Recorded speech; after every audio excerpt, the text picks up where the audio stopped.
For me, I rarely have ever needed to make an arrest.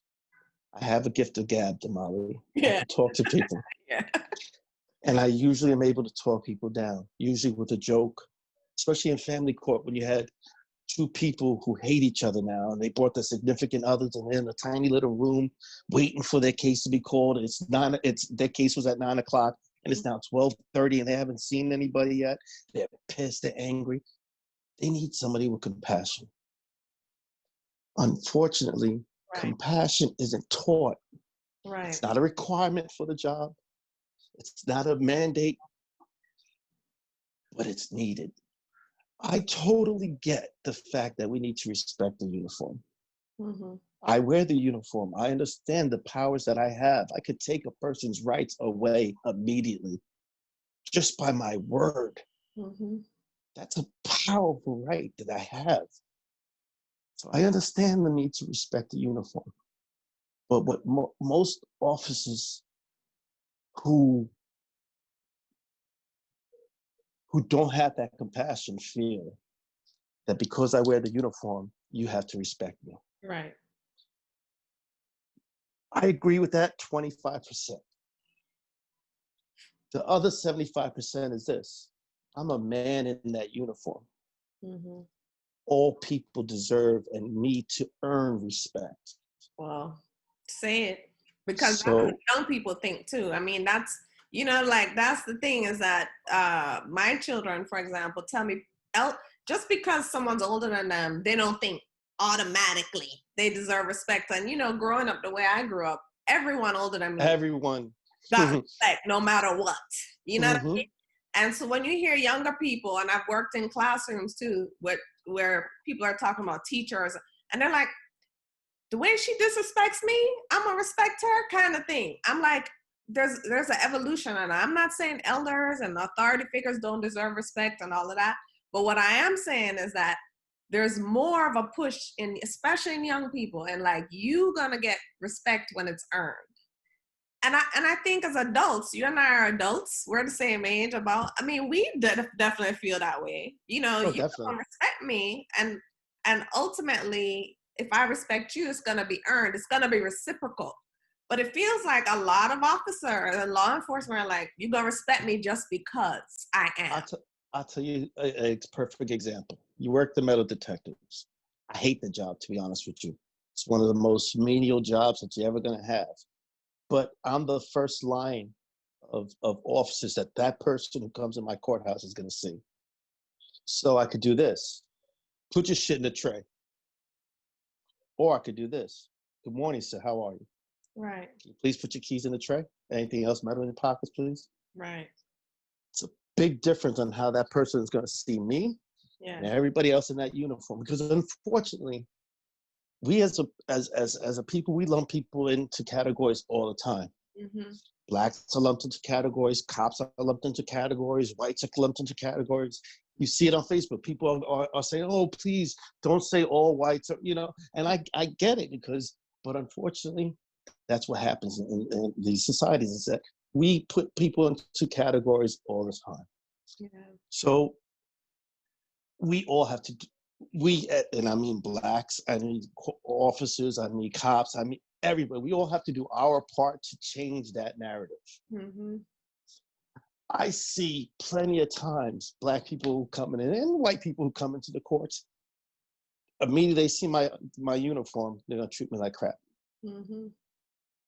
I get it. Maybe they were treated like crap for a guy in their uniform. So I have to do something different. Keep it simple. Just love your neighbor like you love God. Right. So if I do that, whether I'm arresting the person for doing a heinous crime, and it's hard to love people who do bad things. Right. That's what we're called to do. Right. If he sees that I'm showing love to you, maybe that'll change him from his path. Mm-hmm. Maybe he'll see Christ's love in me, and that affects him in a way. So I think that's a big problem. We don't have God in our lives anymore. Right. And I think, do I think that'll change things? I would hope. But I don't know what's going to change things right now. Yeah, I mean, one of the things is I believe, like, for example, I've done crazy things in my life. I've made mistakes. You know what I mean? Like, and some of them probably could have been punishable by law. I don't know. Mm-hmm. Like when I was a teenager, I still looked like not a car, but my parents' car on the driveway and drove Mm-hmm. down the street. Let's just give that as an example. Now, if a police officer pulled me over, I'm I sure. hung out with Lysandra, remember? What I'm saying is that we've all done things. And what Mm-hmm. I'm coming to is that I'm not my mistakes. That's not the totality of who I am.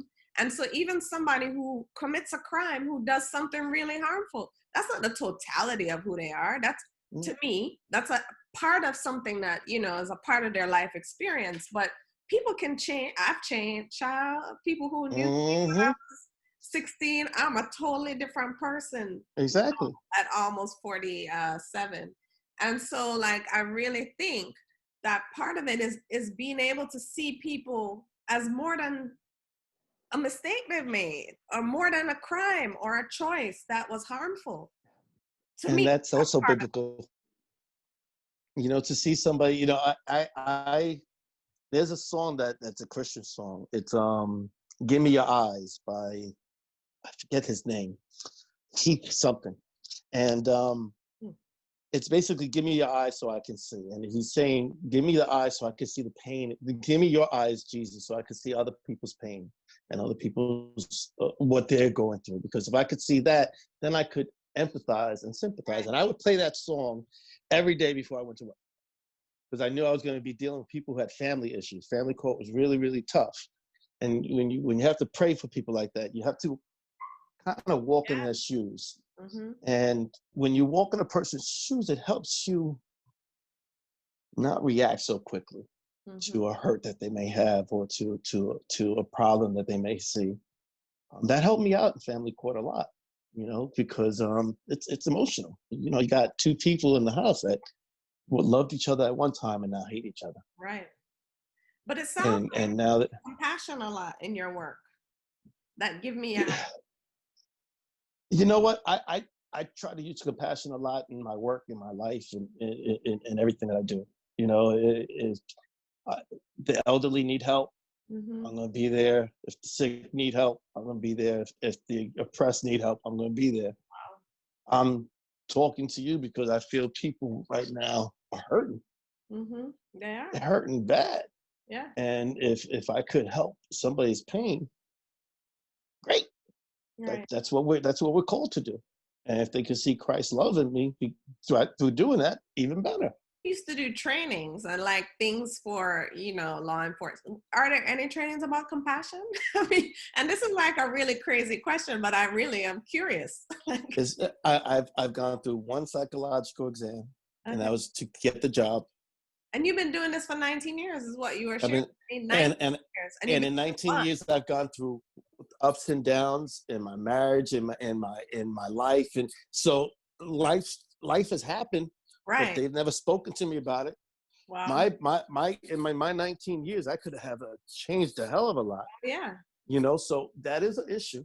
That definitely, but they don't want to do that, because then you open up doors. Because you open up doors, and when you open up some doors, you're gonna have to close them. And if you have like 80% of your workforce in one station, for instance, who all now, when they have that new psychological, can't pass it. Right. What are you going to do? Okay. What do you do? This is what I wonder, because I'm a civilian. You know?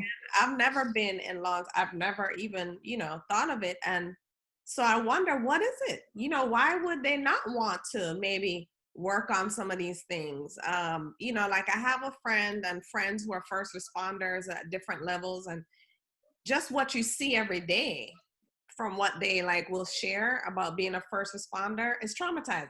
Just the day. Like, so that's not your family. That's not what's going on at home. That's not your upbringing, and whether you're abused or not. It's your day where you see people murdered, or you see these, and that's traumatizing. So to me, like I would imagine like departments and agencies would be working on like how I'll give you an example. My wife and I couldn't have children. I worked in family court. I saw cases every day of child abuse, child neglect. Mm. I worked hand in hand with DSS liaisons and lawyers who took away children every day. Mm. I have God in my life. So instead of me falling into deeper depression because my wife and I couldn't have children, which Right. could have happened, Right. fortunately, I was able to just pray it out and pray my life to and give that struggle to him and not worry about my life. Mm-hmm. I'm an exception in that situation. Mm. At no time did they ever think, hey, let's talk to him about this. It's not they probably didn't know that I couldn't have children. So they don't, so do I take that precaution and say, hey guys, I need, that's admitting weakness, and that's difficult to do in any, especially with male, that I can't admit that I have a problem. Right. So it goes unsaid and it goes unchecked.